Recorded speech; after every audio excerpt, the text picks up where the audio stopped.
volcano blows itself apart, blasting its way into history with unimaginable force. This eruption was one of the most destructive of all time, affecting the entire planet years after the explosion. Mount Pinatubo in the Philippines, June 15, 1991.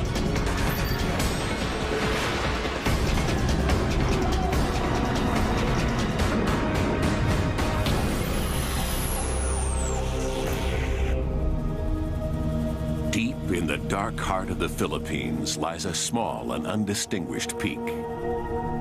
Once it was a volcano, one of the biggest the world has ever seen. But for 5 centuries, Mount Pinatubo has been dormant, ignored by the hundreds of thousands of Filipinos in the towns and cities that have grown up in its shadow. But for an ancient people living high on its slopes, the mountain is sacred. The Aitas celebrate and worship Mount Pinatubo. Like all her tribe, Flor de la Cruz believes that Apo Malari, the god of all things, lives inside the mountain. Bilang isang katutubo, it is our responsibility to look after the mountain, defend it, and care for it. It is holy because we believe it is Apo Malari's home. But stirring deep within Pinatubo is not a god, but a molten monster. Cracks are opening in the bedrock of the mountain, and miles beneath the Earth's crust lies the cause, a colossal churning sea of magma, superheated molten rock. Titanic forces are at play, but far above, on the fragile surface, few have any idea they are living on top of a volcano. Then, on the morning of April 2nd, 1991, comes the first warning of an apocalypse.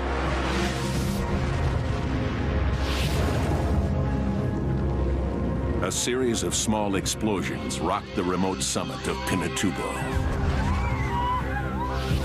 But the Aitas are the only people to see the explosions and the plumes of steam.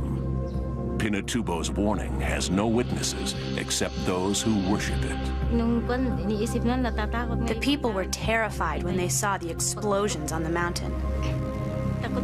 No one knew what was happening. That night, there was a red light on top of the mountain. It looked like blood was coming out. The next morning, the Aitas describe what they have seen to a local nun, Sister Emma Fontavilla. She sets off for the lowlands with Flor de la Cruz as an eyewitness, determined to report the explosions to the government authorities. They travel to Manila, 55 miles south, passing from one world to another. Finally, they come to the Philippine Institute of Volcanology and Seismology. Sister Emma convinces a skeptical staff to let her and Flor meet their director, world-renowned volcanologist, Dr. Ray Punangbayan. Isang pagsabog, explosion. Ray may be an internationally respected scientist, but he's working in a third-world country. The few seismographs he has are tied up, monitoring another volcano to the south of Manila. Why should he heed the fears of a superstitious tribe who believe their god is angry? Pinatubo awaits his decision. If he ignores this warning, he won't get another chance. He takes a fateful step. He orders one of his seismic teams to the summit. From the air, they see the smoking vents described by Flor de la Cruz. And when they land, the first flickers of their seismograph tell them something is stirring within this long-dead volcano. Over the next 24 hours, they detect more than 200 separate earthquakes. Pinatubo is coming to life. The earthquakes could be caused by the geothermal movement of steam and superheated water. But Ray Punangbayan's instinct tells him there are other forces at work, far deeper, far more powerful. He knows that the Philippines lies on the Ring of Fire, a vast arc encircling the Pacific Ocean, home to most of the world's volcanoes. Deciding whether one of them, Mount Pinatubo, is coming to life will be a poker game of science versus nature, where the stakes are life and death. Not only for the 20,000 Aitas living on the mountain itself, but also for the hundreds of thousands of Filipinos in the towns and cities of the surrounding lowlands. And just 15 miles from the summit, the largest U.S. military base on foreign soil, Clark Air Base, home to 16,000 American servicemen and their families, and billions of dollars of military hardware. In all, nearly 1 million lives, Filipino and American, will depend on Ray's ability to outguess one of the great forces of nature. A volcano is not an enemy nor an adversary. It's something that you try to befriend, in fact, and try to understand what it is, what it's going to do. Then you have to read the signals properly. And if you fail to do that, then you lose in the game. Trying to predict a volcanic eruption is not for the faint-hearted. It is part science, part gut instinct. And there are few seismic detectives who can successfully track these killers from the deep earth. Ray knows that a volcanic eruption cannot be stopped, but it can be escaped. If Pinatubo is on the boil, it will be his job to say when it's going to blow. And he will get only one chance. If he calls an evacuation too early, those ordered out of the danger zone will come back. And if he calls it too late, hundreds of thousands may die. For days, his team tracks the earthquake swarming deep beneath the mountain, but their equipment is outdated. The Filipinos need help, and Ray knows where to find it. Chris Newhall of the United States Geological Survey in Washington is an old friend and a volcanologist. He's got the high-tech instruments that will help Ray penetrate Pinatubo's secret. On April 23rd, he and a crack team of U.S. scientists join Ray's task force of volcano detectives. They set up their operations center at Clark Air Base within sight of Pinatubo's summit. To them, as to all who live around it, the mountain looks just as it has since the time of Columbus. Yeah, because this particular... We were acutely conscious of the fact that there had been no eruption at Pinatubo for 500 years, and many, many people, perhaps even a majority, doubted that it was even a volcano. Ray and his team know Pinatubo is a volcano, but what kind and how dangerous? While some volcanoes, like Mauna Loa and Kilauea in Hawaii, release free-flowing rivers of lava, the most catastrophic type of eruptions are explosive. Mountain loads of magma that detonate suddenly and usually without warning. Instead of lava, explosive volcanoes hurl out massive pyroclastic flows, superheated tidal waves of rock and ash.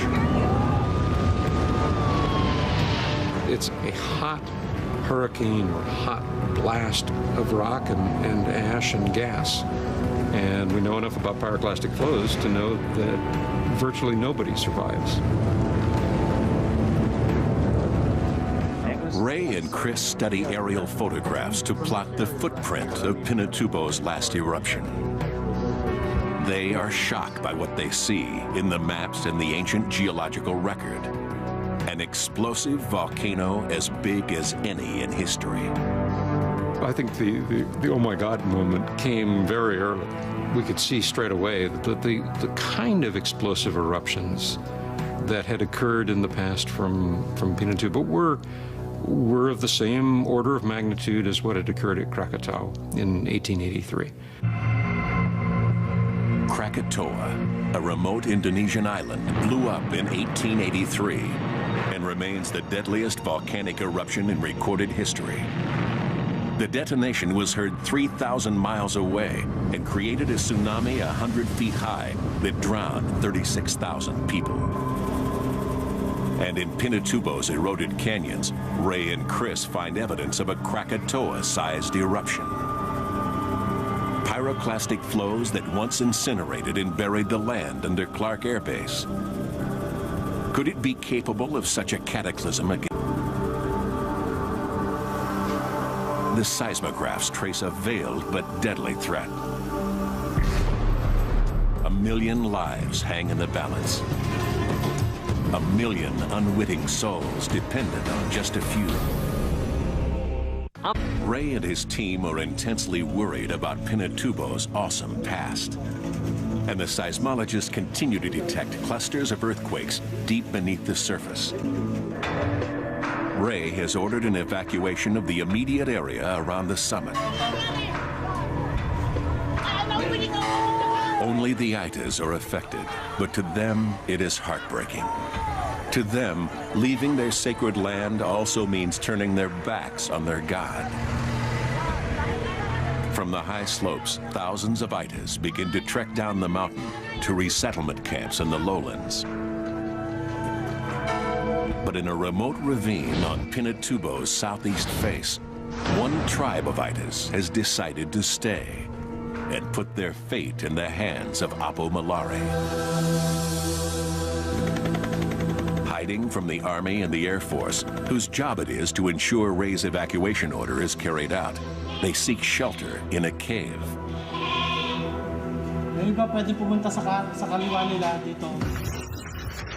But the quakes diminish. Nothing is reading right. Deep beneath the earth, there is now only a sinister silence. Is Pinatubo just playing dead, or has it settled back into its centuries-old sleep? Has Ray called a false alarm? Volcanoes have claimed countless victims in surprise attacks. But there have also been thousands killed who were warned, but failed to listen.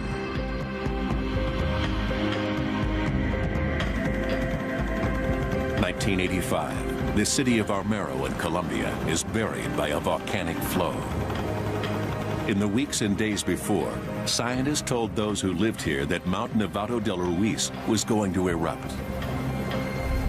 But neither they nor their government listened. 23,000 people died.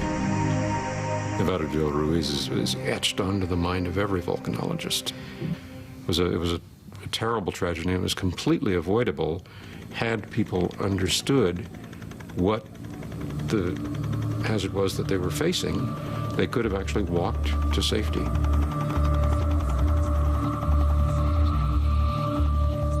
Ray Punangbayan is determined not to let that happen in his country. But right now, he's hanging in the wind of skepticism and outright disbelief. The U.S. military command at Clark thinks Ray and his scientific team are overreacting. So do many in the Filipino government, which can ill afford a mass evacuation if Ray decides to call it. And as if to spite him and his team, Pinatubo barely stirs for days.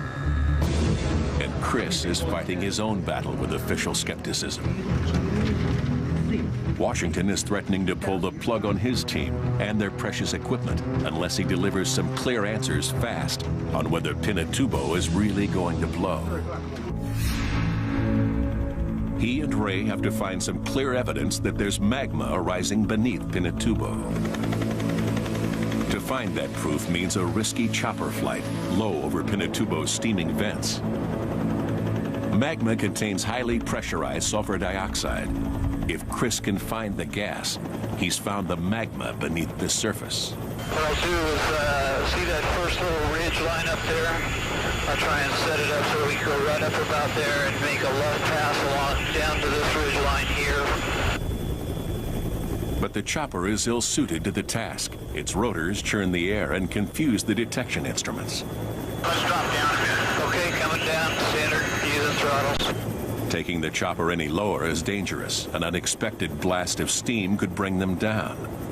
But it's their only chance of detecting sulfur dioxide. To Chris, it's worth the risk. Well, do you want us to keep flying around looking at it, or? Yeah, we got to make sure what it is. Let's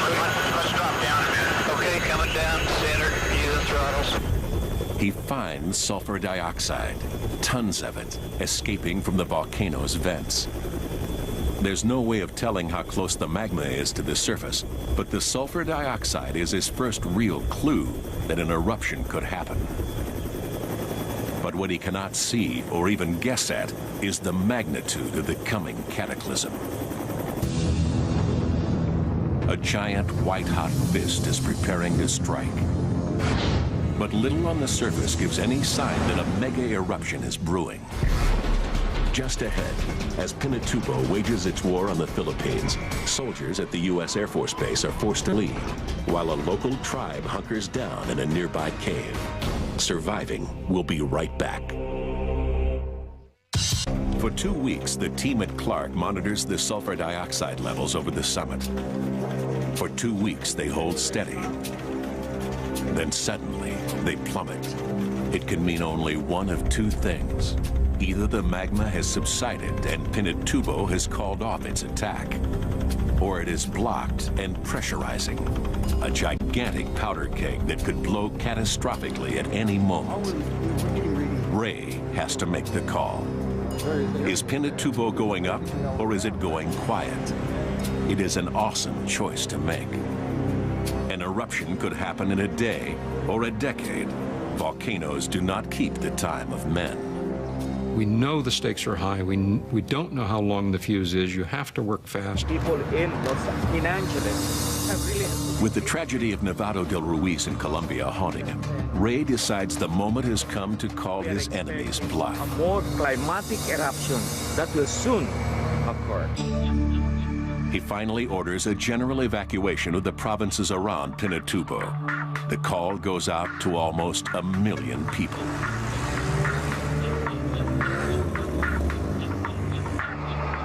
But is it already too late? Will everyone heed the call? On the outskirts of Angeles City, Beng Mendoza is about to go into labor. None of us believed the volcano was going to erupt. Neither she nor her family believe what they're hearing about Mount Pinatubo. Most days, they can't even see it through the tropical haze. The government was telling all of us to evacuate. We could not accept it because we had lived there for so long, and I was also 8 months pregnant.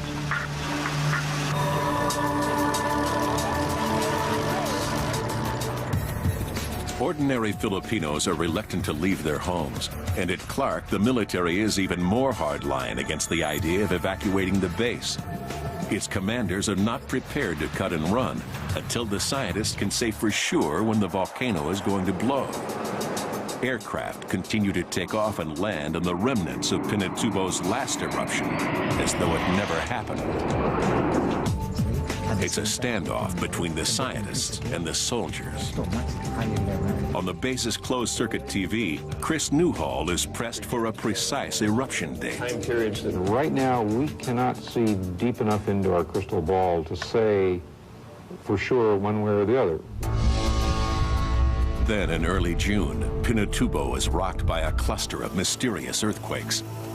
If Ray and his team are reading it right, the quakes outline not a river, but a massive sea of magma. And on June 7, its immense pressure fuels Pinatubo's first battle cry. A 28,000-foot plume of steam erupts into the atmosphere. It is Pinatubo's declaration of war. The monster's attack has begun. The lowlands are slowly emptying, but high on the mountains, some plan to stay despite the danger. On Pinatubo's west face, just 6 miles from the summit, seismologist July Sabat and his team make camp. Since the first days of the ITA's warning, July has been Ray's eyes and ears, radioing vital seismic data to help him plot the monster's movements. By now, our seismographs were continuously recording so many tremors that I knew it was going to erupt. We were at the front line, but I didn't even think about getting scared. What mattered to me was getting the information back to Ray Pununbayan so he could warn and evacuate those in danger. At the same mountain campsite is Jing Magsaysay, a reporter with the Philippines main network.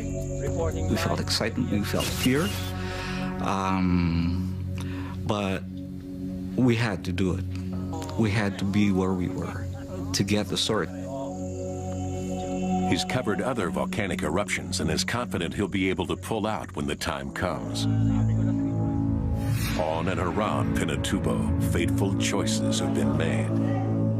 And none are more fateful than by a group in a remote cave high on the mountain's southeast face. In all, there are 40 families, a whole Itis tribe, nearly 100 people, men, women, and children. Some are here to keep faith with their God, some because they do not want to leave their homes, and some because they believe that no matter what is coming, they will be safe in the cave. A tribesman named Sebio waits with his wife and young son for the judgment of Apo Malari, the god of Mount Pinatubo. 10 miles away, the military has finally issued its evacuation order. At Clark Air Base, they're recording a constant stream of earthquakes, sometimes at the rate of 1 a minute. The pride of the U.S. Air Force is being deserted. 15,000 military personnel and their families leave. We were evacuating people who were on life support. We were evacuating infants who were in incubators and who had tubes attached to them. Colonel Ron Rand is one of a core group of officers and men who will stay to guard the base. Now, only they and the scientists remain. The eruption of Mount Pinatubo is no longer a matter of if, but when. At 8:50 a.m. on Tuesday, June 12th, it launches an enormous column of ash, 12 miles straight up. Now we knew what we were up against. Now we knew how huge this thing was. Here's this plume, unlike anything I've ever seen. Giant, dark, gray, swirling, roiling, boiling, you know, just growing as you looked at it and going like a rocket. When I was a young guy in the Air Force, I got a ride in an F-4. And we climbed to 43,000 feet, and it took us 2 minutes and 40 seconds. This plume rose 60,000 feet in 1 minute. So you're standing there looking at it, and it was like this. So powerful is the force of the eruption that even its sound waves shoot straight up. Those watching on the ground hear nothing. This awesome event takes place in absolute silence.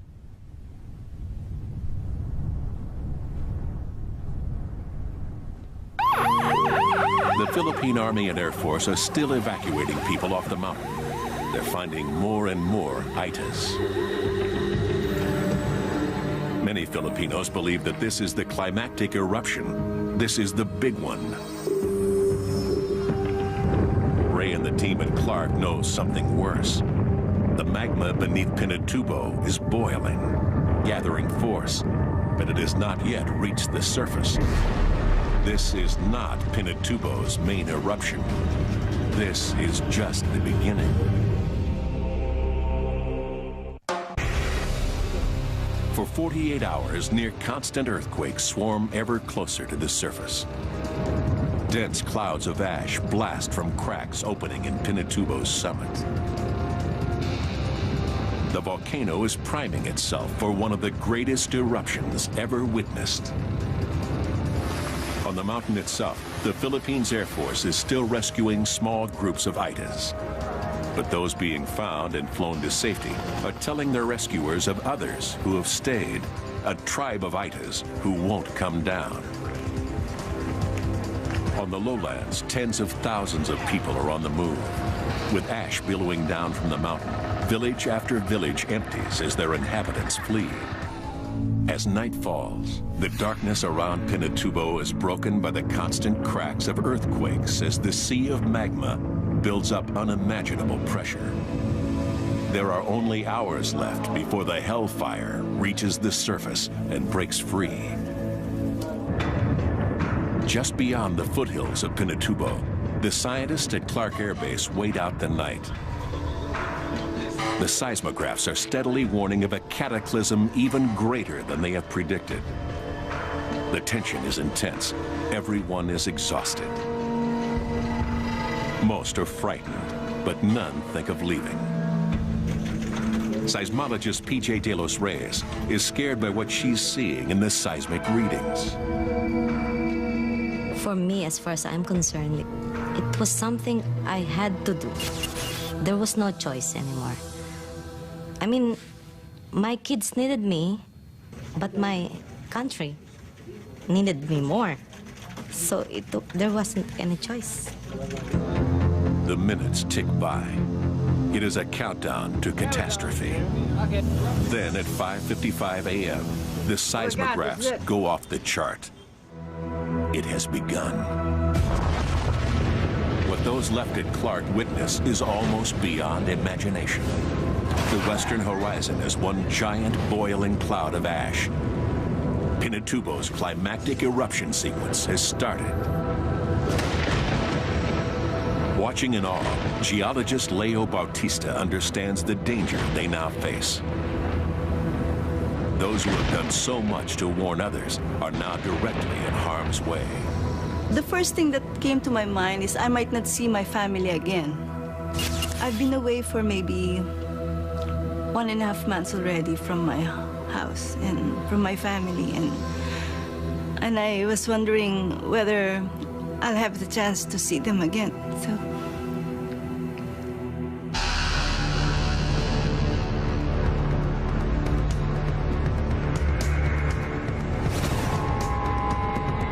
For the next 6 hours, Pinatubo erupts 4 more times. Day became night at 3 o'clock in the afternoon, and it seems that as if it's the end of the world. It is noon, and it looks like midnight out here. You can hear the sound of the ash falling. Each blast hurls millions of tons of ash into the sky. Massive clouds of poison gas billow into the atmosphere. Gales of volcanic rock rain down as far as 30 miles away. The monster's fury is terrifying.